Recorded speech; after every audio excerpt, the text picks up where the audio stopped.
step into my future, step into the light. My future's so bright. Stepping out of poverty.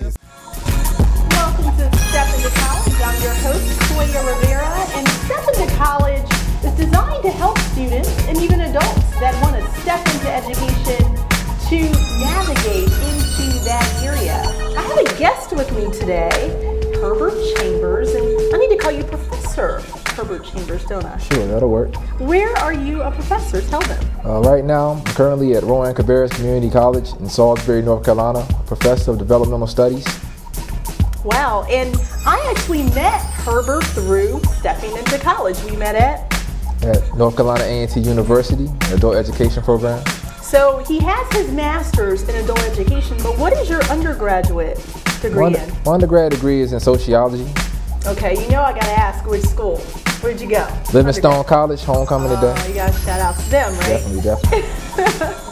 So, what I want to talk to you about is you work at a community college. There are a lot of students that are watching, and they're thinking of going that route. They don't want to go to a four-year school first. They want to go the community college route. What would you say to a student watching that's considering that? Basically, take care of your SAT, but find out what your interests are. And go to the community college. Go to plenty of them. Find out what they offer.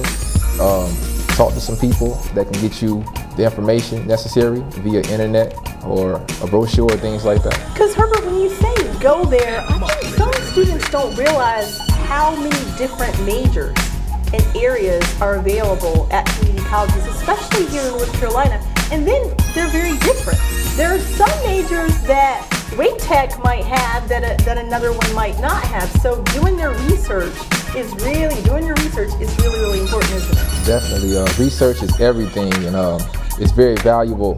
And it takes a lot of time for you to find out what you want to do. So do your research and just be on point. Be prepared. Now, you walked into that one. You said it takes research to find out what you want to do. So what you are doing right now, how did you fall into that? I mean, how did that happen for you in your life? Well, basically, I realized my father was a dean of developmental studies at the same institution. So I just learned from him, learned the ups and downs, and put my own twist on it. Okay. What's your passion?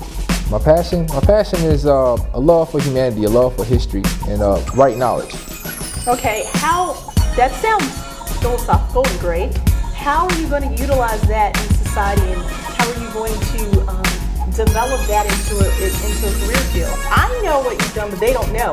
You're a writer as well. Definitely. Talk to them about your book and what you focus on in that. Well, basically, my first publication, self-publication.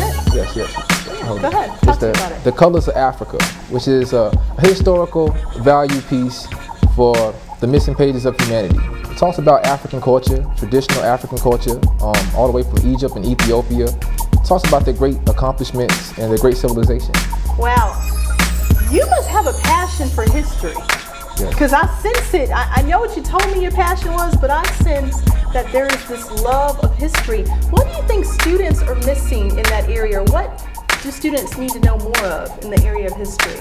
Students need to learn that there is a lot of misinformation that's provided, and it won't give you the right knowledge. Do you mean like on the internet? Like if I go to Wikipedia, am I going to learn all I need to learn about a certain subject if I just Google it or do the Wikipedia thing? Basically, you just have to cross-reference. I mean, these sites provide good information, but you just can't go with the first answer. That's very on the surface level. Okay. You want to dig a little bit deeper and find out more information and keep building on that information and that scholarship until you find the answer that you seek. So I bet you're awesome at doing research. Definitely. Like research papers, and give the students some tips on how to really dig and get into the research. Is it okay to just not go to the library and just rely on the internet for all of their sources? How do you feel about that? Basically, you need to cross-reference, go to the library, find out the information there, but talk to some other individuals. Maybe watch some TV shows and find out more information from that individual. And then you're going to go out and Google it, find out more, and keep going to different references and find what's best and what sounds right, what feels right, and that's the best answer I can give. Wonderful. Now, for you, tell me what your dream is. What's your dream job, your dream profession, and where do you want to go ahead in your career? Well, my dream is just to provide the right knowledge to the world, more or less to minority students, so that they'll understand that there's a positive black image that is tainted in history, but it has to be corrected, and it can only be corrected through the right knowledge, right time of research, and using the right utensils. What's something that you noticed in your job? Let's talk about what you do day to day today at the community college. Some of the students have stepped into community college, but they might have been missing some things from when they were in high school. What's one thing you see that they wish they would have known that they just didn't know when they were in high school? Just coming into college oblivious to their interests and to their full potential. So if they take the time and develop it and find their interests, it makes the transition much smoother. You heard them. Find your interests. We thank you so much for being a guest on Step in the